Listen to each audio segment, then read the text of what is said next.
पहला सवाल बना है साथियों। ये सवाल ना हम लोग क्या है इसलिए लेकर के आए हैं कि आपको इस सवाल से बहुत कुछ सिखाना था, क्योंकि सिलेबस का एक बहुत बड़ा हिस्सा है यूनाइटेड नेशंस, क्योंकि हमारी जिंदगी और हमारे जियोपॉलिटिक्स को बहुत ज्यादा हद तक प्रभावित करता है यूनाइटेड नेशंस। तो ये क्वेश्चन तो इंफॉर्मेटिव है, लेकिन इसे फर्स्ट प्रायोरिटी पर इसलिए लिया गया है ताकि आप भी इसका महत्व समझें। मैं इसे क्वेश्चन नंबर 5 के बाद भी ला सकता था, लेकिन मेरे 5 के बाद लाते ही आप में से कई लोग इसे लेस प्रायोरिटी का रख देते हैं। तो ऐसी स्थिति में मैं इसको पहले लेके आया हूं, भले ही ये इंफॉर्मेटिव हो लेकिन काम का बहुत है, इसलिए इसे याद करना है। क्या है आइए जानते हैं साथियों। हाल ही के अंदर यूनाइटेड नेशन जनरल असेंबली के अंदर नए अध्यक्ष की नियुक्ति हुई और भारत ने हाल ही में इकोसॉक क्या है वो भी हम बताएंगे, उसका सदस्य बना है भारत। ये दोनों ही खबर यूनाइटेड नेशन से संबंधित हैं। आइए एक एक करके हम सारी बातें आपके सामने रखते जाते हैं साथियों। हाल ही में किस देश के विदेश मंत्री को संयुक्त राष्ट्र महासभा का यानी जनरल असेंबली का अध्यक्ष नियुक्त किया गया? तो साथियों मालदीव्स जो हैं उसके विदेश मंत्री को हाल ही में नियुक्त किया गया है। किस काम के लिए नियुक्त किया गया है? तो मेरे प्यारे साथियों इनका नाम है अब्दुल्ला शाहिद को डिफीट करके जलमाई रोसेल जो है ना, ये आपके सामने ये फोटो के साथ आप इन्हें देख सकते हैं, ये आपके सामने बन करके आ गए हैं। भारत ने इनको अब्दुल्ला शाहिद को, जो कि वर्तमान में यूनाइटेड नेशन जनरल असेंबली के अंदर यहां के प्रेसिडेंट बनकर के आए हैं, इन्हें अपनी तरफ से हार्टिएट कांग्रेचुलेशन दिया है कि भैया बहुत अच्छा किया, आप जीत गए।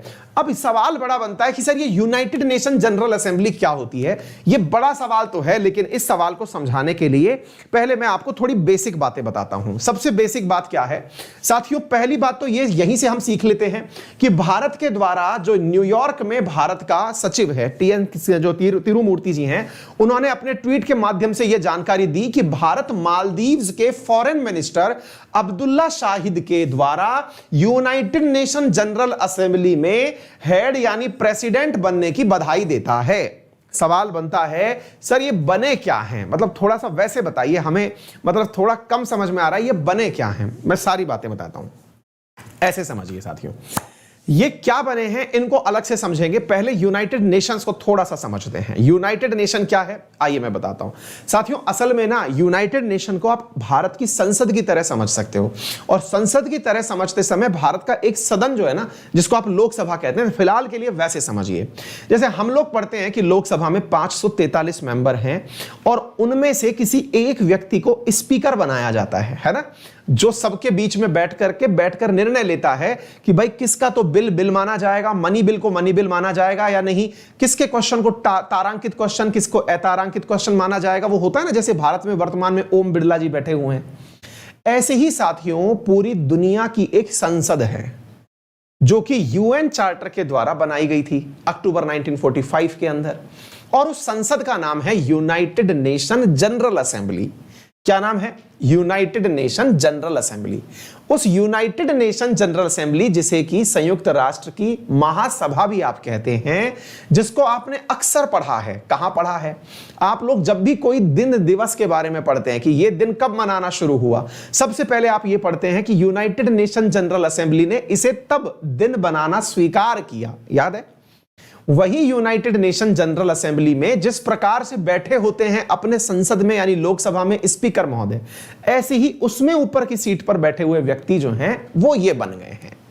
आपके मन में क्यूरोसिटी तो बहुत आई होगी कि सर एक बात बताओ, 193 देश मेंबर हैं यूनाइटेड नेशन जनरल असेंबली में, 193, 193 मेंबर में से यही मिले थे।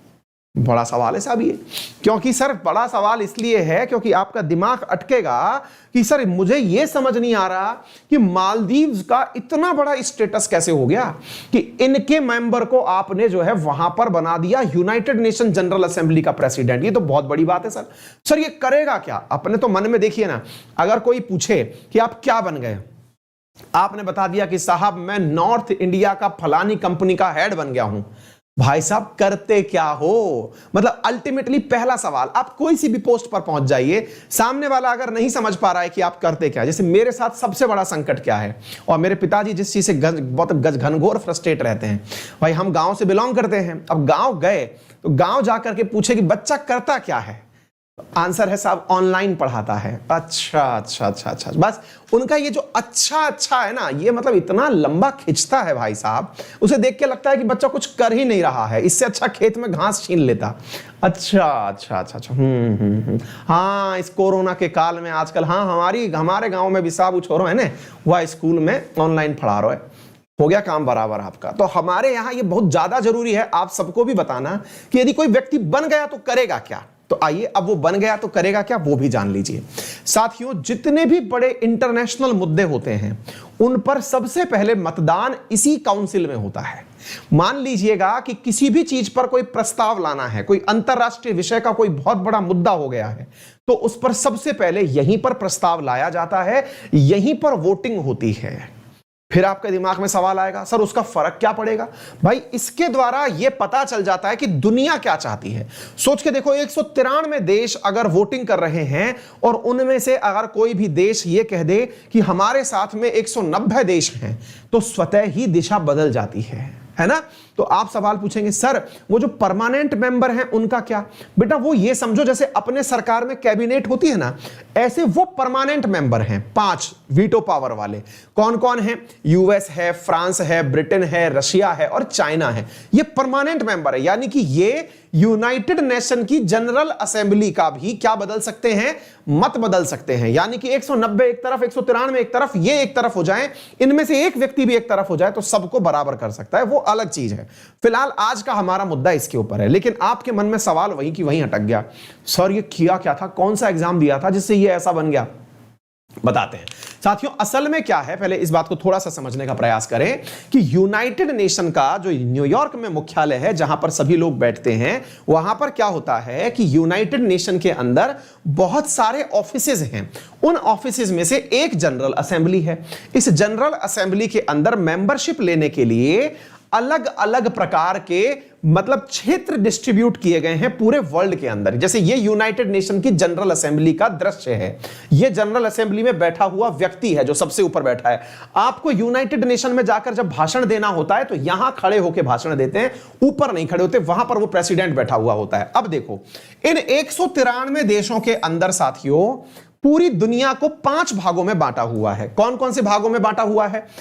Group of African states, group of African states के लिए 54 सीटें रिजर्व हैं 193 में से। ऐसे ही साथियों ग्रुप ऑफ एशिया पैसिफिक, इनके लिए साथियों 54 सीटें यानी 54 सीटें इनके लिए भी नॉमिनेटेड हैं। Group of eastern European state, इनके लिए साथियों 23 सीटें नॉमिनेटेड हैं, ये रही। इसी प्रकार से ग्रुप ऑफ लैटिन अमेरिका और कैरेबियन स्टेट्स, इनके लिए 33 सीटें रिजर्व हैं। और western Europe and other states के लिए यहां पर मेरे प्यारे साथियों 28 सीटें रिजर्व हैं।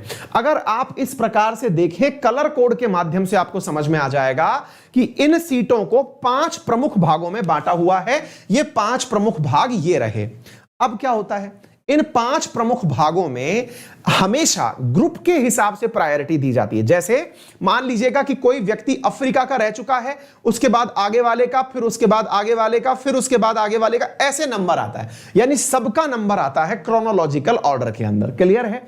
इस बार एशिया की बारी थी और एशिया की बारी के अंदर मेरे प्यारे साथियों यहां पर जो व्यक्ति बनकर के आए हैं एशिया ग्रुप से, एशिया के 54 देशों की तरफ से ही अपना प्रेसिडेंट बनाना था।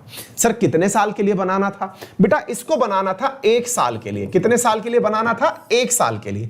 तो ये 1 साल के लिए यूनाइटेड नेशन जनरल असेंबली का क्या करेंगे? नेतृत्व करेंगे। इनकी क्या मंशा है? जैसे मान लीजिए कोई बिल आया, उस बिल को ये पास होने दे। किसी ने अपना कहा कि सर मैं चाहता हूं इस मुद्दे पर बहस हो, इनके ऊपर निर्भर करता है कि ये उसको बहस में जाने दें या नहीं जाने दें।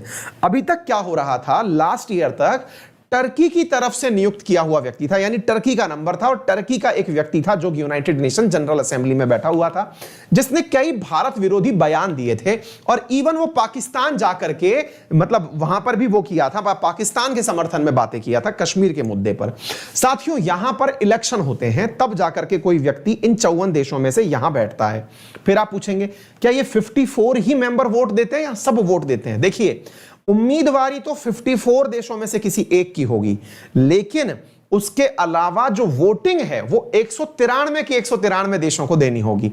तो बोले कौन कौन खड़ा हुआ? एशिया की तरफ से 2 लोग खड़े हुए थे। एक थे साथियों मालदीव्स की तरफ से अब्दुल्ला शाहिद, और दूसरे थे मेरे प्यारे साथियों जलमाई रासौल। जलमाई रासौल ये रहे, ये अफगानिस्तान की तरफ से खड़े हुए थे। दोनों ने अपने द्वारा अपने नेताओं को यहां उतारा था। यहां पर दोनों के बीच में चुनाव हुआ। भारत ने जिनका समर्थन किया उसका नाम अब्दुल्ला शाहिद था। अब आप पूछेंगे सर भारत ने मालदीव्स का समर्थन क्यों किया, अफगानिस्तान का क्यों नहीं किया? परेशान मत होइए, मैं आपको पूरी बात बताता हूं। असल में मालदीव्स के साथ में हम पहले ही वादा कर चुके थे। दोनों ने इलेक्शन में खड़े होने की दावेदारी की थी। मालदीव्स ने भी कहा था और अफगानिस्तान ने भी कहा था। तो भारत ने यह कहा जो पहले मेंबर डिक्लेयर कर देगा, क्योंकि दोनों ही मेरे मित्र हैं, जो पहले मेंबर डिक्लेयर कर देगा मैं उसे वोट दूंगा।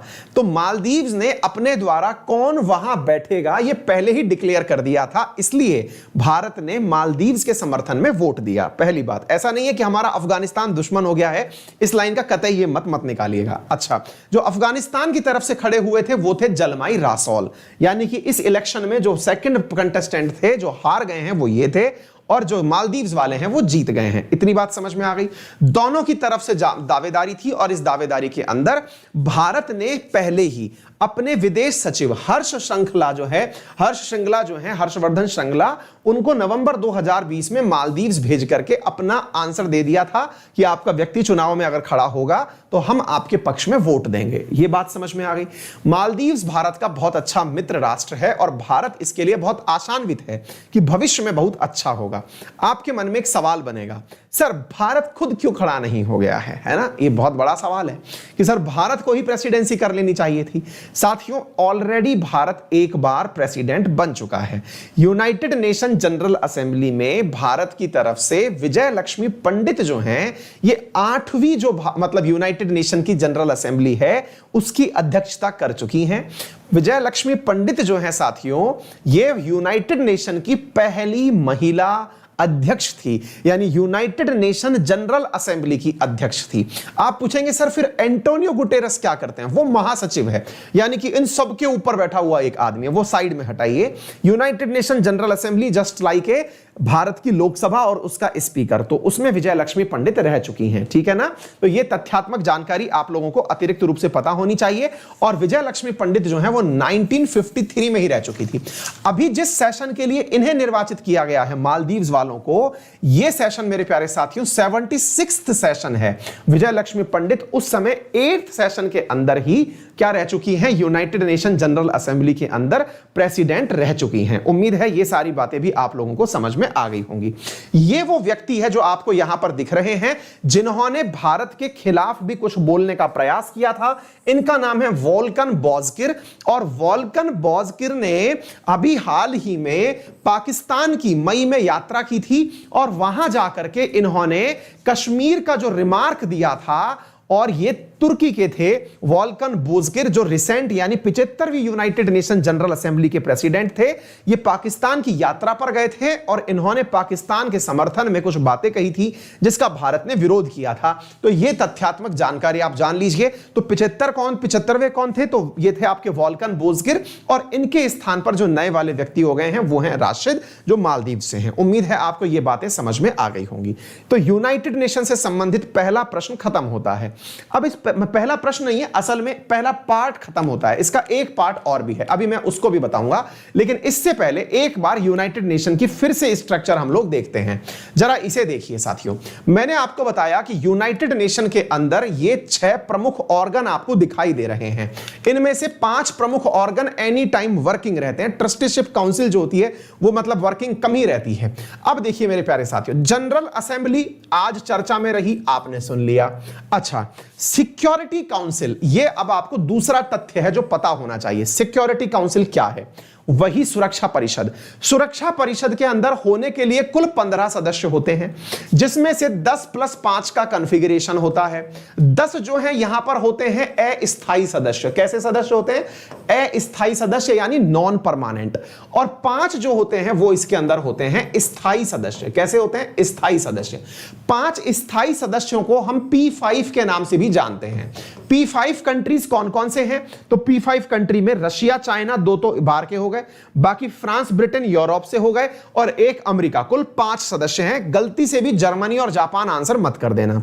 जो नॉन परमानेंट मेंबर हैं उन 10 अस्थायी सदस्यों में वर्तमान में इंडिया भी नॉन परमानेंट मेंबर है। यह तथ्य याद कर लीजिएगा, यानी कि already Bharat non permanent member में उपस्थित है। नंबर 3 चलते हैं। अब हम चर्चा कर रहे हैं इस चीज की साथियों, इकोनॉमिक एंड सोशल काउंसिल। आज का प्रश्न यह है साथियों, इसके अंदर कुल मिलाकर के 54 मेंबर होते हैं, 54 मेंबर। देखिए, जनरल असेंबली के अंदर 193 सदस्य हैं, इसके अंदर कुल 15 सदस्य हैं, इसके अंदर 54 सदस्य हैं। 54 जो मेंबर हैं साथियों, इन 54 मेंबर्स में भारत को फिर से यहां पर मेंबरशिप मिल गई है और भारत यहां पर 2024 तक सदस्यता करने वाला है। 2022 से 2024 के लिए भारत मेंबर बन गया है इन 54 देशों के अंदर। यहां पर मैं बता दूं कि ये 54 देश भी वैसे ही चुन के आते हैं जैसे कि आपने ग्रुप ऑफ क्लासिफिकेशन देखा, अफ्रीकन कंट्री, लैटिन अमेरिकी कंट्री, एशियन कंट्री, उनमें से 54 निकल के आते हैं। तो भारत यहां पर इकोसॉक के अंदर सदस्य बन गया है। तो क्वेश्चन, ये करंट का सवाल है, जो मैंने सेकंड पार्ट बताया ना, वो इसी से जुड़ा हुआ सवाल है। फिर है साथियों सेक्रेटेरिएट। सेक्रेटेरिएट, इसी में बैठते हैं आपके जो एंटोनियो गुटेरस हैं, वो इसी के अध्यक्ष होते हैं। जो महासचिव शब्द यूज किया जाता है, ये सचिवालय है। सचिवालय बिल्कुल वैसे ही जैसे भारत के अंदर संसद है, और संसद के साथ में क्या लगा हुआ है? संसद के साथ में लगा हुआ है सेंट्रल सेक्रेटेरिएट दिल्ली के अंदर। एग्जैक्टली वैसे ही साथियों, जो संसद यहां पर है, जिसको यूनाइटेड नेशन जनरल असेंबली कहा, उसकी जुड़ी हुई भी कोई सचिवालय होगा जो कि इन सारे की सारे आदेशों की पालना सुनिश्चित करेगा।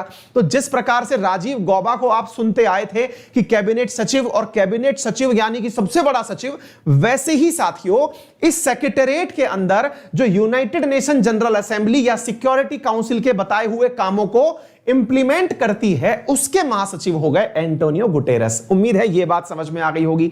अच्छा, international court of justice ICJ, तो यह आपको मालूम ही है, मैंने कई बार इसके बारे में हेग वाली सारी की सारी कहानियां सुनाई हैं। और ट्रस्टीशिप काउंसिल जो है साथियों, यह क्या है कि इंटरनेशनल सुपरविजन करने के लिए बनाई जाती है। समटाइम ये लीस्ट वर्किंग कंसीडर की जाती है। तो जो प्रमुख है ना, ये शुरुआत की 5 संस्थाएं हैं, 5 में से मैंने आपको रिसेंट जो करंट जुड़ा हुआ है वो मैंने सारी जानकारी आपको दे दी है। उम्मीद है पहला प्रश्न पूरी तरह से डिटेल्ड प्रश्न था, इंफॉर्मेटिव प्रश्न था, लेकिन आपको समझ में आ गया होगा। उम्मीद है क्लियर हो गया होगा।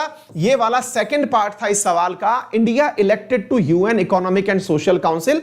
अब आपके मन में सवाल जरूर बन सकता है कि सर यूनाइटेड नेशन के जो 6 प्रमुख हिस्से हैं, इनमें से यह वाला काम क्या करता है? तो मेरे प्यारे साथियों, इसका काम यही है, भारत इसमें 184 वोट जीता है और पीएन जो तिरुमूर्ति है, इन्होंने इस बारे में मतलब अपने द्वारा वो भी बताया है कि हम इसके मेंबर बन गए हैं। इसका जो प्रमुख कार्य है वो पूरी दुनिया के अंदर ऐसे कार्यों पर फोकस करना है जो इकोनॉमिक और सोशल रिलेटेड वर्क से जुड़े हुए हों, है ना। तो इकोनॉमिक सोशल रिलेटेड जो वर्क्स हैं उनके ऊपर निगरानी करना इसका कार्य है। ये मैंने आपको यहां पर बता दिया है। क्लियर हो गया? भारत के साथ साथ और कौन मेंबर रिसेंटली इसके अंदर जुड़ करके गया है? तो यहां पर मेरे प्यारे साथियों ओमान और कजाकिस्तान 2 देश और हैं जो यहां पर इसी के साथ साथ चुन करके गए हैं। ओमान, कजाकिस्तान और अफगानिस्तान, ठीक है ना। ये साथ में इन 54 मेंबर्स के अंदर पहुंचे हैं। अब आप लोग कहां से पढ़ रहे हैं इस सवाल को, तो इधर देख लीजिएगा। जीएस पेपर 2 के अंदर इंपॉर्टेंट इंटरनेशनल इंस्टीट्यूशंस आपके सिलेबस में है और इनके अंदर इनकी स्ट्रक्चर्स और मैंडेट ये सवाल का हिस्सा है, इसलिए आपको पढ़ना था। साथियों, होने के लिए पूरी तरह फैक्चुअल क्वेश्चन था, लेकिन यह क्वेश्चन बहुत ज्यादा इंपॉर्टेंट है, इसलिए मैंने आप लोगों को पढ़ाया है, क्योंकि बहुत ज्यादा मतलब प्रमुख सवाल है स्टेट पीसीएस और यूपीएससी का कि यूएन में भारत का जो महत्व है इस पर सवाल पूछा ही जाता है। कहते हैं अगर कुछ सवाल ना मिले तो यूएन के अंदर भारत का क्या महत्व है, ये सवाल। मैं आपको कुछ सवाल देता हूं प्रैक्टिस के लिए, आप ट्राई कर सकते हैं, उनके आंसर लिख करके देखें, बहुत ही आपको काफी सारी चीजें सोचने का मौका मिलेगा। पहला सवाल पूछा जाता है the significance of United nation बताइए, यानी कि बताइए कि वर्तमान में प्रासंगिकता क्या है यूनाइटेड नेशंस की, नंबर 1। दूसरा पूछा जाता है critically examine the role of India in United Nations, यानी आलोचनात्मक विवेचन करिए भारत का यूनाइटेड नेशंस में उसकी प्रेजेंस का। बस में आपको तारीफ भी करनी है, अच्छाइयां भी बतानी है कि भारत कब कब तो यूनाइटेड नेशंस का पक्ष लेता है, कब उसके विरोध में जाने की बात नाम बना के करता है। इसके अलावा तीसरी चीज इसमें पूछी जाती है कि यूनाइटेड नेशंस में भारत की सदस्यता परमानेंट मेंबरशिप के लिए पक्ष में और विपक्ष में तर्क दीजिए। इस प्रकार के यानी कि पक्ष और विपक्ष को क्रिटिकली एग्जामिन बोला जाता है। तो ऐसे सवाल यूनाइटेड नेशन से संबंधित पूछे जाते हैं। भारत को यूनाइटेड नेशन का परमानेंट मेंबर होना चाहिए, आप अपने तर्कों से इसे सिद्ध करिए। ये सारी वो चीजें हैं जिसमें आपको यूनाइटेड नेशन पेपर में पूछा जाता है। मतलब कि आप यदि तैयारी कर रहे हैं किसी अच्छे एग्जाम की, तो यूनाइटेड नेशन से बनने वाले ये कुछ 5-7 फिक्स सवाल हैं, फिक्स टेम्पलेट है, आंसर भी फिक्स है, वो लिख करके चले आना होता है। उनमें ये करंट इवेंट आपका आंसर स्ट्रॉन्ग कर देते हैं। जैसे आपने लिख दिया कि भारत मतलब नॉन परमानेंट मेंबर बना हुआ है, इकोसॉक का मेंबर बना हुआ है, आईसीजे में भारत के द्वारा एक जज नियुक्त किया हुआ है। ये सारी की सारी चीजें भारत की प्रेजेंस को बढ़ा देती हैं। इंडिया पीस कीपिंग फोर्सेस के अंदर बहुत अच्छे से परफॉर्म कर रहा है। ये सारी चीजें हाल ही में पीस कीपिंग के क्षेत्र में भारत के 3 लोग जो हैं उन्हें पोस्टमैलिसली जो है सम्मानित किया गया है। ये जैसे ही पॉइंट आप इन्वॉल्व करते हैं, आपका आंसर जो है वो फुल तरह से स्ट्रॉन्ग हो जाता है। आंसर देखने वाले को लगता है कि इसे कन्वेंशनल ही नहीं, इसे अपडेटेड आंसर भी पता है। बस यही महत्व है साथियों। क्लियर? चलिए आगे बढ़ते। के अलावा जो पेड कोर्सेज हैं, इसके अंदर यूपीएससी और एसएससी दोनों ही जगह मेरे सब्सक्रिप्शन वैलिड हैं। एसएससी में अभी ऑफर चल रहा है कि 1 साल के साथ में आपको क्या कहते हैं 4 महीने का एडिशनल सब्सक्रिप्शन दिया जा रहा है। यूपीएससी में जल्दी ही कोई ऑफर आएगा तो मैं आपको जरूर बताऊंगा। एक ऑफर की चर्चा तो है कि आप लोगों के लिए जो सब्सक्रिप्शन है, अभी तक हमने कल तक का तो आपको बता दिया था, जिन्होंने एनरोल किया ठीक है। एक सब्सक्रिप्शन ऑफर और प्लान किया जा रहा है, वो ये है कि आने वाले टाइम में हो सकता है मेंस के लिए भी सब्सक्रिप्शन ऑथराइज कर दिया जाए। तो मेंस के लिए भी, मतलब मेंस तक, टिल मेंस सब्सक्रिप्शन, तो अपने आप में वो एक अनोखा होगा। जरूर आपको उसके बारे में भी बताएंगे। और जल्दी ही जो मैं आपको बताया कि मैं वीडियो मीटिंग करूंगा, वो आपके सामने आ जाएगी यूवाई स्कीम के बारे में, ठीक है। और क्लासेस के बारे में बता दूं कि हमारी क्लासेस लाइव भी रहती हैं, रिकॉर्डेड भी रहती हैं। आप दोनों प्रकार की क्लासेस देख सकते हैं। लाइव क्लास तो पढ़ ही सकते हैं, पुरानी क्लासेस भी मल्टीपल टाइम देख सकते हैं, पीडीएफ प्राप्त कर सकते हैं, जो भी पढ़ा गया है उसको पूरा डाउट के साथ क्लियर कर सकते हैं। एक ही सब्सक्रिप्शन से उस कैटेगरी में जितने भी एडुकेटर्स हैं उनकी क्लास पढ़ सकते हैं। मेरे सब्सक्रिप्शन कोड से किसी भी कैटेगरी के अंदर कोर्स परचेज कर सकते हैं। वहां पर उपस्थित सभी टीचर्स को आप पढ़ सकते हैं। ये तमाम चीजें आपके लिए उपलब्ध होती हैं, ठीक है। करना क्या होगा, गूगल प्ले स्टोर पर जाइए, अनअकैडमी लर्निंग ऐप इंस्टॉल करिए, मोबाइल नंबर से रजिस्टर करिए, गोल सेलेक्ट करिए, फीस के ऑप्शन पर जाइए। फीस के ऑप्शन में एसएससी के अंदर 1 साल की जो फीस है उसमें मात्र 5900 रुपीज में आपको 16 महीने का सब्सक्रिप्शन दिया जा रहा है। आप उसे ज्वाइन कर सकते हैं। मेरा रेफरल कोड है अंकित 10, जिसका उपयोग करके आप अभी फ्री स्पेशल क्लास जो 10 बजे मिलने वाली है उसे एक्सेस कर पाएंगे। और हाँ, इसके अलावा जो एक चीज है वो ये कि अगर कोई भी दिक्कत फिर भी रह जाए तो मैं तो हूं ही, आप मेरे साथ कनेक्ट कर सकते हैं मेरे टेलीग्राम चैनल अंकित अवस्थी सर पर। इसके डिस्क्रिप्शन में वो सारी डिटेल्स हैं जिससे आप मेरे तक पहुंच सकते हैं, है ना। क्लास की पीडीएफ और क्लास की नोटिफिकेशंस के लिए आप इसे फॉलो कर सकते हैं। Thank you so much. मिलते हैं फिर आप लोगों से।